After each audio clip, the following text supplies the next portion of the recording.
सदिश बीजगणित की आज की इस क्लास में हम प्रश्नावली 10.4 के जो भी शेष प्रश्न हैं उन सभी प्रश्नों को आज की इस क्लास में हम हल करेंगे। तो इस प्रश्नावली में 3 प्रश्न हमने हल कर लिए थे पिछली क्लास में। अब हम आगे के प्रश्नों को हल करते हैं। तो अगला प्रश्न देखो, प्रश्न नंबर 4। इसमें हमें दर्शाना है कि सदिश a माइनस बी क्रॉस सदिश a प्लस बी बराबर ये होता है। तो इसका LHS ले लो और LHS को हल करके RHS के बराबर दिखा दो। तो LHS लेने पर LHS में लिखा हुआ है ये सदिश a, और यहाँ पर देखो माइनस सदिश b की जगह ऐसा लिख रहे हैं प्लस माइनस सदिश b। प्लस माइनस गुणा करके वापस क्या बन जाएगा, माइनस बन जाएगा। क्रॉस सदिश a प्लस सदिश b। देखो दो सदिशों का योग करते हैं तब हमें क्या मिलता है, एक सदिश मिलता है। तो इनका योग करने पर जो सदिश मिलेगा उस सदिश को हमने मान लिया सदिश c। हमने ये मान लिया कि सदिश a प्लस b बराबर है सदिश c, ये हमने मान लिया। तो इसकी जगह सदिश c रखो तो ये बन गया a प्लस माइनस सदिश b क्रॉस सदिश c। अब यहाँ पर लगाओ वितरण नियम। तो वितरण नियम लगाएंगे तो क्या बन जाएगा, सदिश a क्रॉस सदिश c प्लस माइनस सदिश b क्रॉस सदिश c। अब c का मान वापस रखो, c का मान ये रहा सदिश a प्लस b। यहाँ पर लिखना वितरण नियम, योग पर गुणा का वितरण। तो a क्रॉस c की जगह आएगा a plus b plus minus b cross a plus b। अब यहाँ पर भी वितरण नियम लगाओ और यहाँ पर भी वितरण नियम लगा दो। तो ये बन गया a cross a plus a cross b plus minus b cross a plus minus b cross b। a cross a खुद के साथ जब गुणा करते हैं, क्रॉस गुणा करते हैं, तब क्या प्राप्त होता है, तब प्राप्त होता है शून्य सदिश। तो ये बन गया एक शून्य सदिश। यहाँ पर देखो क्या लिखा हुआ है, यहाँ पर लिखा हुआ है माइनस b क्रॉस b, कुछ इस प्रकार से लिखा हुआ है। इसको देखो हम ऐसा लिख सकते हैं माइनस एक गुणा सदिश b क्रॉस सदिश b। अब लेम्डा का नियम लगाओ तो इसको हम ऐसा भी लिख देंगे माइनस एक गुणा b क्रॉस b। और खुद के साथ सदिश गुणा किसके बराबर होता है, शून्य के बराबर होता है। तो माइनस एक शून्य सदिश से गुणा होकर क्या बन जाएगा, शून्य सदिश ही बन जाएगा। तो यहाँ पर ये शून्य सदिश है और ये भी क्या है, शून्य सदिश है। यहाँ पर लिख दो a क्रॉस a शून्य सदिश है, b क्रॉस b शून्य सदिश है। साथ में यहाँ पर देखो माइनस ये लिखा हुआ है इस प्रकार b क्रॉस a, तो इसको हम क्या लिख देंगे a क्रॉस b। पहला निष्कर्ष लगा दिया यहाँ पर, सदिश गुणा में जो पहला निष्कर्ष बैठा था उसको हमने यहाँ पर काम में लिया। a क्रॉस b किसके बराबर होता है, माइनस b क्रॉस a के। तो ये 3 बातें यहाँ पर काम में लो। तो ये बन गया शून्य सदिश प्लस a क्रॉस b, यहाँ पर क्या आ जाएगा a क्रॉस b, और यहाँ पर क्या आ जाएगा शून्य सदिश, माइनस का चिन्ह आ जाएगा। अब शून्य सदिश को तो किसी सदिश में जोड़ो चाहे घटाओ वापस वही सदिश हमें मिल जाएंगे। तो यहाँ पर हमें मिल गया a cross b plus a cross b, तो ये हो गए 2a क्रॉस b, और ये किसके बराबर है, RHS के बराबर है। तो इस प्रकार हमें इस प्रश्न को हल करना है। अगला प्रश्न देखो, इस प्रश्न में हमें लेम्डा और म्यू का मान ज्ञात करना है। यहाँ पर दो सदिशों का सदिश गुणा दे रखा है एक शून्य सदिश के बराबर। अब देखो ये दोनों सदिश हमें घटक रूप में दे रखे हैं, तो घटक रूप में इनका गुणा करो और उस गुणा को किसके बराबर रखो, शून्य सदिश के बराबर रख दो। तो घटक रूप में गुणा किसकी सहायता से करते हैं, सारणी की सहायता से। तो सारणी बना लो, आई केप जे केप के केप। आई केप जे केप के केप के गुणांक लिखूं 2 6 27 1 लैम्डा म्यू बराबर क्या दे रखा है, शून्य सदिश दे रखा है। और शून्य सदिश को हम घटक रूप में लिखना चाहें तो किस प्रकार लिखेंगे, शून्य आई केप प्लस शून्य जे केप प्लस शून्य के केप। सारणी को हल करो तो R1 के अनुदिश इसका प्रसार कर दो, तो आई केप आई वाली पंक्ति और स्तंभ को छोड़ दो तो ये आ गया 6 म्यू माइनस 27 लैम्डा, पहले प्लस का चिन्ह फिर माइनस का चिन्ह। जे केप वाली पंक्ति स्तंभ को छोड़ दो तो 2 mu minus 27 plus minus plus के केप, के की पंक्ति स्तंभ को छोड़ो तो 2 लैम्डा माइनस 6 बराबर क्या दे रखा है, बराबर है शून्य आई केप प्लस शून्य जे केप प्लस शून्य के केप।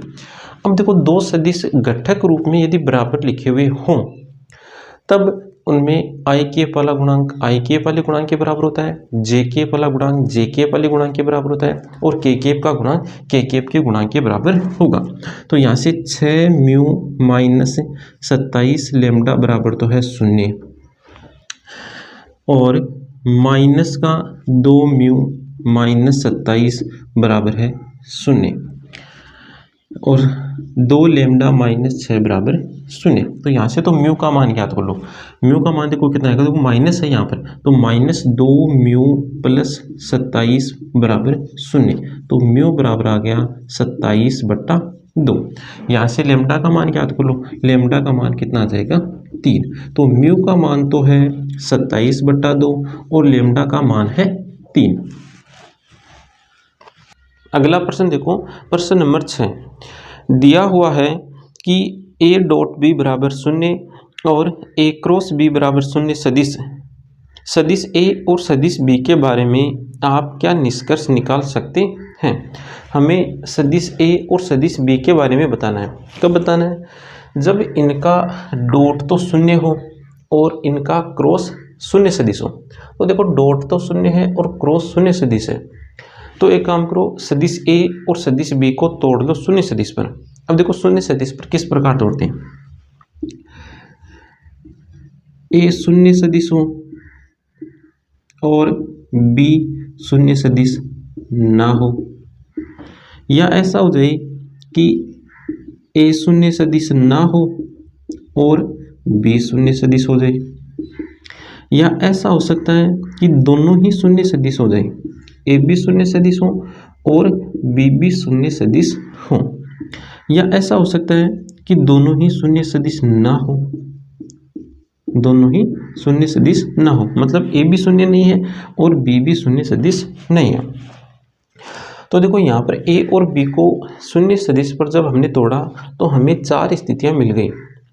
अब इन एक एक स्थितियों को लेकर देखो कि कौन सी स्थिति में ये बात लागू हो रही है। तो पहली स्थिति है सदिश ए बराबर 0 सदिश और सदिश बी 0 सदिश नहीं है। अब देखो ए 0 सदिश है, इसका मतलब इस सदिश का परिमाण कितना होगा, इसका परिमाण होगा 0। अब देखो ए डॉट भी ज्ञात करो,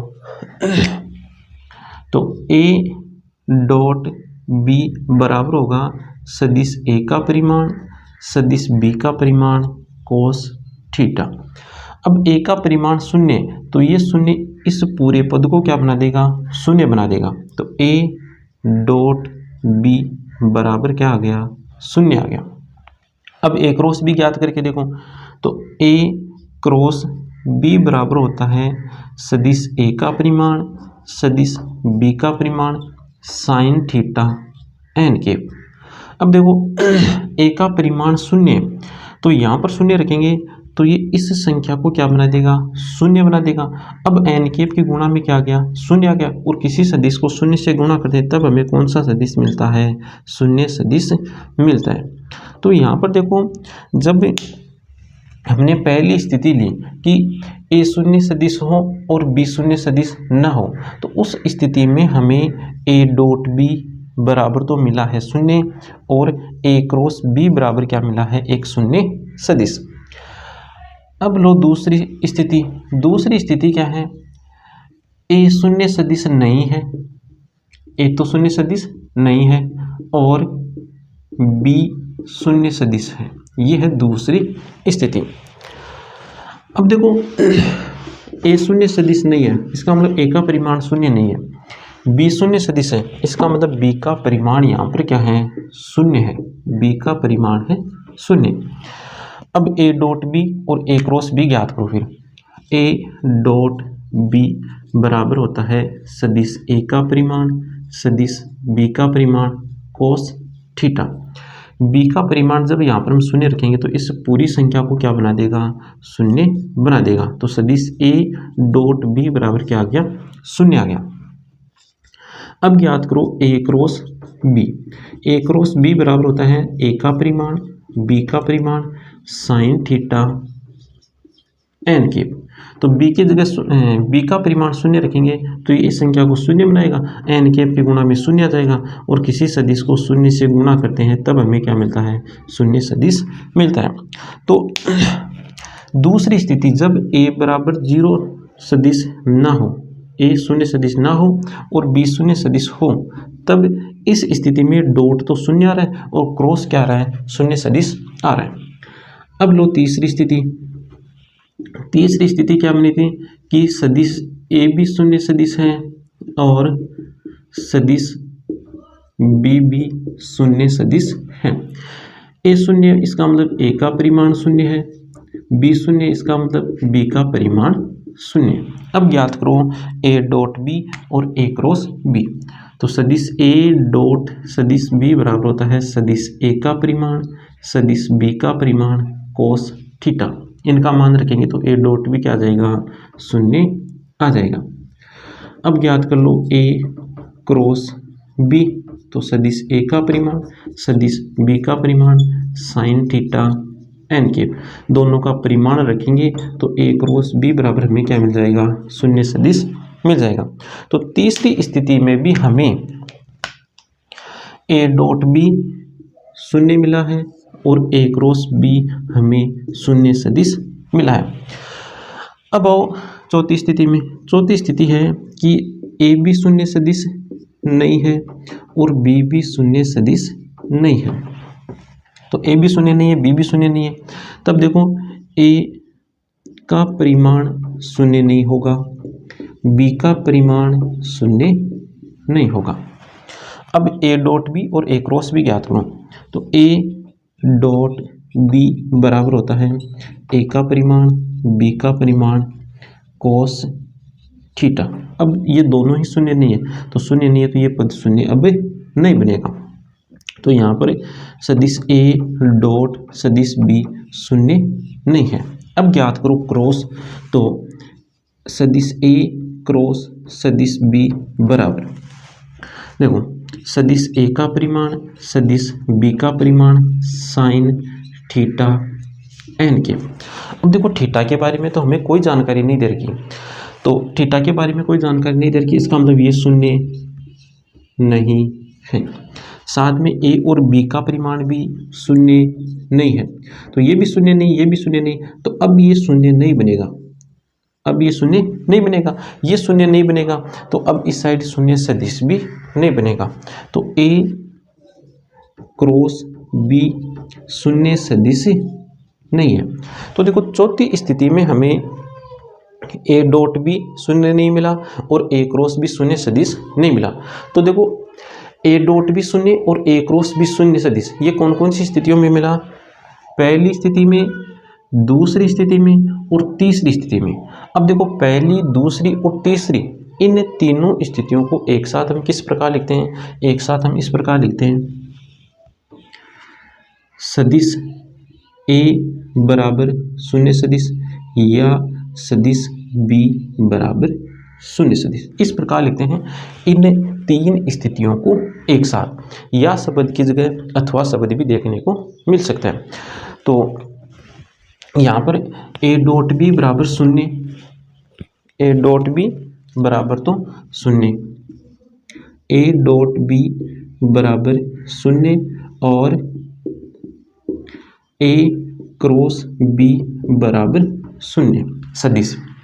तो यहाँ पर हमें ए डॉट बी बराबर शून्य और ए क्रॉस बी बराबर शून्य सदिश कौन कौन सी स्थितियों में मिला? पहली स्थिति, दूसरी स्थिति और तीसरी स्थिति। और इन तीनों स्थितियों को हम एक साथ किस प्रकार लिखते हैं? सदिश ए बराबर शून्य सदिश या सदिश बी बराबर शून्य सदिश। तो जब ए डॉट बी बराबर शून्य सदिश ए डॉट बी बराबर शून्य और ए क्रॉस बी बराबर शून्य सदिश हो, तब ए और बी के बारे में हम क्या कह सकते हैं? तब हम ए और बी के बारे में कहेंगे कि ए बराबर शून्य सदिश या बी बराबर शून्य सदिश। तो इस प्रकार हमें इस प्रश्न नंबर 6 को हल करना है। अगला प्रश्न देखो, प्रश्न नंबर 7। इस प्रश्न में हमें 3 सदिश दे रखे हैं घटक रूप में और हमें इस वितरण नियम को सिद्ध करना है। तो वितरण नियम में LHS में क्या लिखा हुआ है? सदिश ए क्रॉस सदिश बी प्लस सी। देखो सबसे पहले हल किया जाता है कोष्टक को, उसके बाद हल किया जाता है गुणा और भाग को, और लास्ट में हल किया जाता है प्लस माइनस को। तो पहले कोष्टक को हल करेंगे तो b प्लस सी ज्ञात करना होगा। तो b प्लस सी ज्ञात करो पहले, b प्लस सी। देखो b प्लस सी क्या आएगा? b प्लस सी बराबर आएगा b1 प्लस c1 आई के प्लस b2 प्लस c2 जे के प्लस b3 प्लस c3 के। अब इनका क्रॉस कर लो तो a क्रॉस b प्लस सी घटक रूप में दिए गए हैं, तो सारणी की सहायता लेंगे आई केप जे केप के केप। सदिश ए के आई जे के गुणांक लिखो तो ये रहा सदिश ए, इसमें आई का गुणांक है a1, जे का गुणांक है a2, के का गुणांक है a3। अब b प्लस सी के गुणांक लिखो आई जे के, तो b1 plus c1, b2 plus c2, b3 plus c3। अब इसका प्रसार कर दो सारणी का, r1 के अनुदिश प्रसार कर दो। तो r1 के अनुदिश प्रसार करने पर a क्रॉस b प्लस सी बराबर आएगा आई के। तो आई वाली पंक्ति स्तंभ को छोड़ दो, a2 गुणा होगा b3 प्लस c3 से, उसके बाद चिन्ह आएगा माइनस का।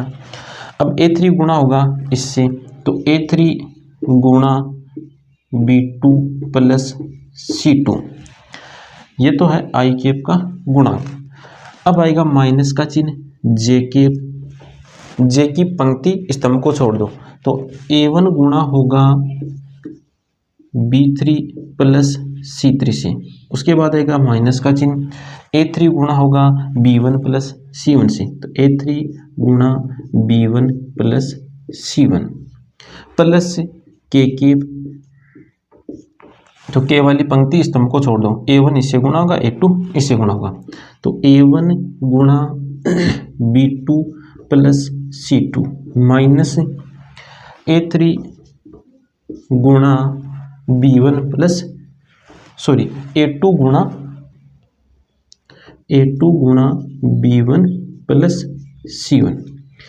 ये हमने हल किया है LHS। अब RHS देखो, RHS लेने पर RHS में देखो क्या लिखा हुआ है, a cross b plus a cross c। तो पहले गुणा भाग को हल किया जाता है, तो a गुणा हो रहा है b से, a गुणा हो रहा है c से, तो a क्रॉस b ज्ञात कर लो, a क्रॉस c ज्ञात करो। a क्रॉस b बराबर आई केप जे केप के केप। पहले सदिश ए में आई जे के गुणांक लिखने, फिर सदिश बी के आई केप जे केप के गुणांक लिखने। तो a1 a2 a3 B1 B2 B3। अब इसको हल कर लो तो A क्रॉस B बराबर आई कैप के गुणा में आएगा A2 B3 minus B2 A3 minus J cap A1 B3 minus B1 A3 plus के कैप के गुणा में क्या आएगा A1 B2 minus A2 B1। अब ज्ञात करो A cross C।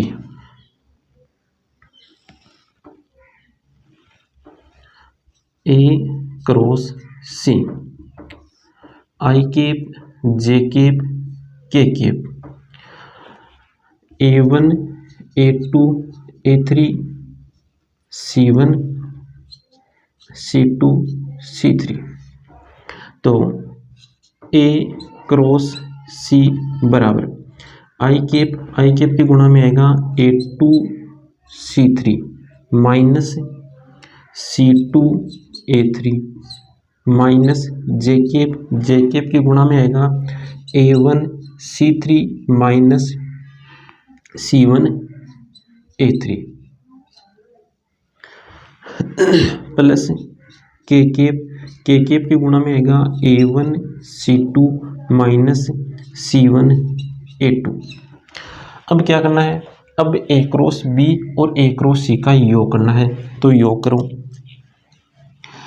A cross B plus A cross C बराबर तो I के गुणांक में जोड़ दो, J के गुणांक में जोड़ दो, K का गुणांक K के गुणांक में जोड़ दो। तो I कैप इन दोनों गुणांकों का योग करो। तो पहले इस गुणांक को लिख लो A2 B3 minus B2 A3। इसमें योग इसका हो जाएगा इस I कैप के गुणांक का। तो यह है A2 C3 minus C2 A3। अब देखो इस पद में और इस पद में इसमें तो आ रहा है A2 कॉमन। एक बार हम I कैप का गुणांक हल कर लेते हैं। इसमें तो A2 कॉमन आ रहा है, तो A2 को कॉमन लिया तो आ जाएगा B3 प्लस C3।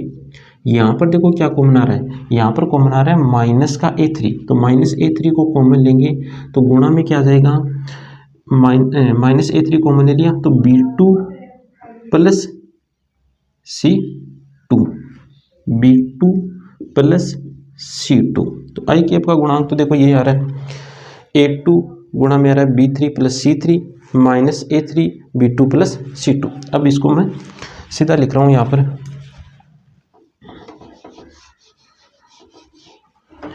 आई कैप का गुणांक हमें मिल गया A2 B3 plus C3 minus A3 B2 plus C2। ये तो आ गया आई कैप का गुणांक। अब देखो जे कैप के गुणांकों का योग करते हैं। तो माइनस जे को तो रख लो बाहर, अब गुणांकों का योग कर दो।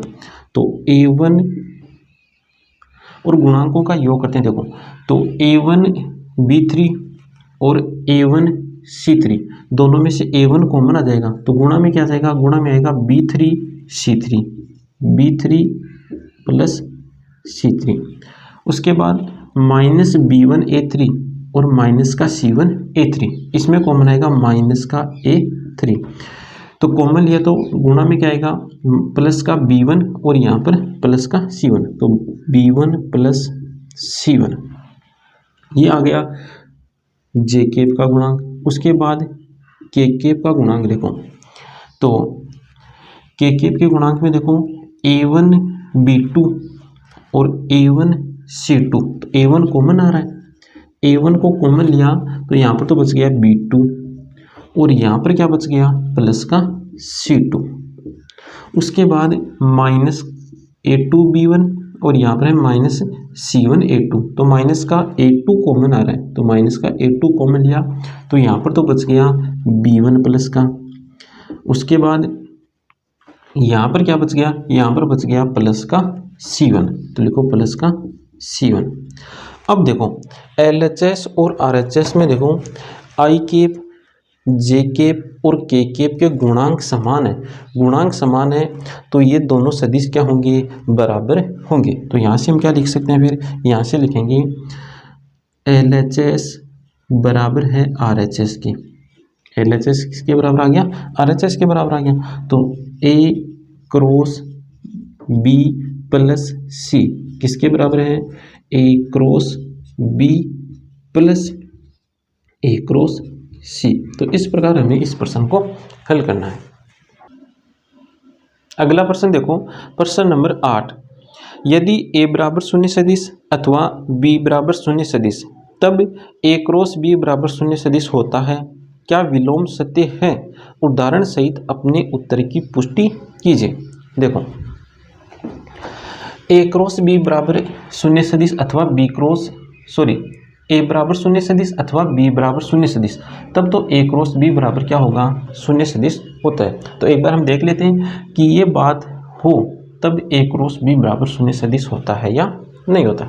देखो यहाँ पर हमें दे रखा है A बराबर शून्य सदिश अथवा B बराबर शून्य सदिश। देखो अथवा है, इसका मतलब यहाँ पर तीन स्थितियाँ बनेगी। तीन स्थितियाँ कौन कौन सी, A बराबर शून्य सदिश और B बराबर शून्य सदिश ना हो। दूसरी स्थिति A शून्य सदिश ना हो और B बराबर शून्य सदिश हो।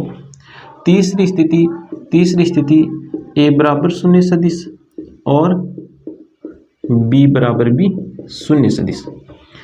अब देखो यहाँ पर A बराबर शून्य सदिश है, इसका मतलब A का परिमाण कितना हो जाएगा, शून्य हो जाएगा। यहाँ पर सदिश B शून्य सदिश है तो B का परिमाण शून्य हो जाएगा। यहाँ पर दोनों ही शून्य सदिश हैं तो सदिश A और सदिश B दोनों का परिमाण कितना हो जाएगा, शून्य हो जाएगा। अब ज्ञात करो A cross B। A cross B बराबर होता है सदिश A का परिमाण सदिश B का परिमाण साइन थीटा n के। यहाँ पर भी A क्रॉस B ज्ञात करो तो सदिश A का परिमाण सदिश B का परिमाण साइन थीटा n के।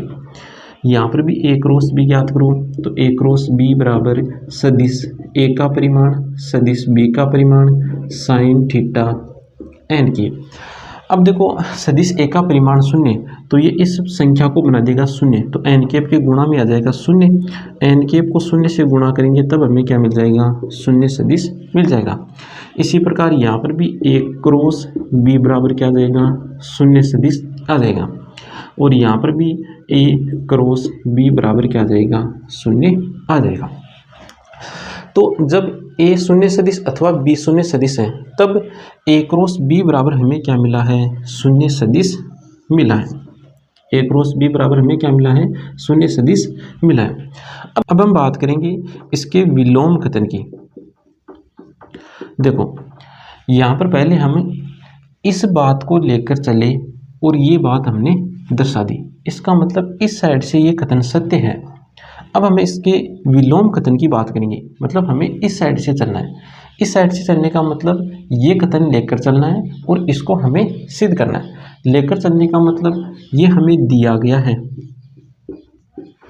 और दिया गया क्या है, A क्रॉस B बराबर शून्य सदिश।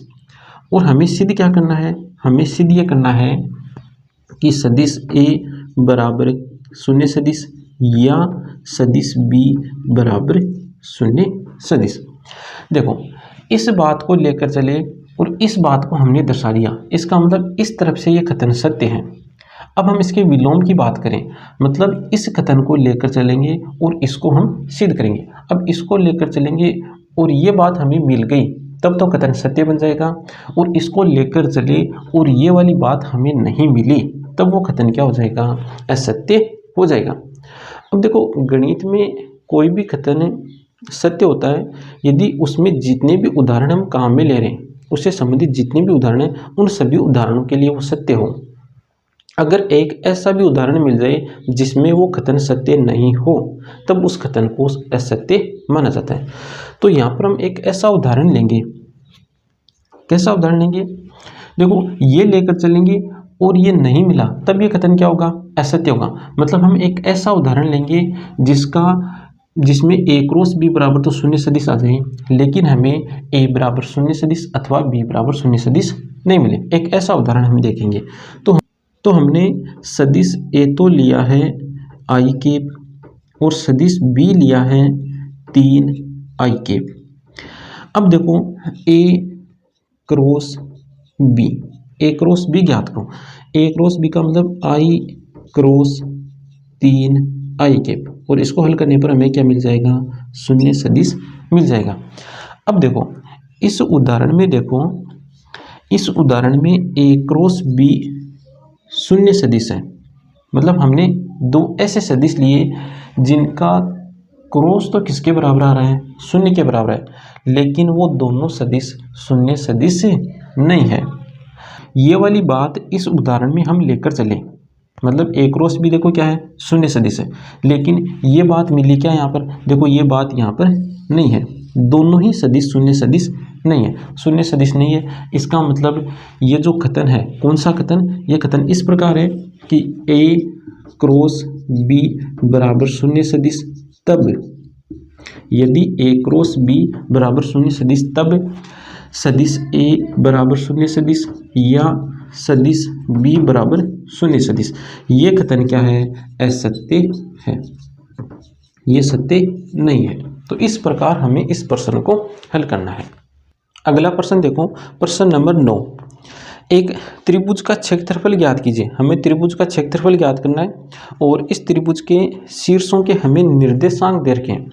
अब देखो त्रिभुज का क्षेत्रफल ज्ञात करने का सूत्र क्या है, त्रिभुज का क्षेत्रफल ज्ञात करने का सूत्र है 1/2 गुणा सदिश a क्रॉस सदिश b का परिमाण। सदिश a और सदिश b त्रिभुज की आसन्न भुजाओं को निरूपित करते हैं। सदिश a और सदिश b किसको निरूपित करेंगे, त्रिभुज की आसन्न भुजाओं को निरूपित करने वाले दो सदिश हैं। तो यहाँ से दो सदिश ज्ञात कर लो जो इस त्रिभुज की आसन्न भुजाओं को निरूपित करते हो। तो एक तो सदिश ज्ञात कर लो ba, एक तो सदिश ज्ञात कर लो ba और एक सदिश ज्ञात कर लो bc। और उसके बाद क्या करना है, 1/2 गुणा सदिश ba क्रॉस सदिश bc का परिमाण ज्ञात कर लेना है। अब देखो पहले सदिश ba और सदिश bc भी ज्ञात करना है। तो यहाँ पर हमें abc के निर्देशांक दे रखे, तो abc इनके स्थिति सदिश ज्ञात कर लो। इसका स्थिति सदिश क्या बनेगा, i के प्लस j के प्लस 2k के। इसका स्थिति सदिश क्या बनेगा, 2i के प्लस 3j के प्लस 5k के। फिर इसका स्थिति सदिश क्या बनेगा, i के प्लस 5j के प्लस 5k के। स्थिति सदिश ज्ञात कर लिए। उसके पश्चात हमें क्या ज्ञात करना, एक तो सदिश ba कैसे ज्ञात करोगे, a का स्थिति सदिश माइनस b का स्थिति सदिश। तो यहाँ से आपको कौन सा सदिश मिलेगा, ba सदिश मिलेगा। bc सदिश कैसे ज्ञात करोगे, c का स्थिति सदिश माइनस b का स्थिति सदिश। इस प्रकार ज्ञात करोगे आप सदिश bc। दोनों सदिश ज्ञात करने के पश्चात दोनों का क्या करना है, क्रॉस करना है। क्रॉस करने के पश्चात क्या ज्ञात कर लेना है, परिमाण ज्ञात कर लेना है। और उस परिमाण को किससे गुणा कर देना है, 1/2 से गुणा कर देना। जो मान मिलेगा वो मान क्या होगा, इस त्रिभुज का क्षेत्रफल होगा। तो इस प्रकार से इस प्रश्न को हल करना है। तो इस प्रश्न को आप स्वयं हल कर लेना।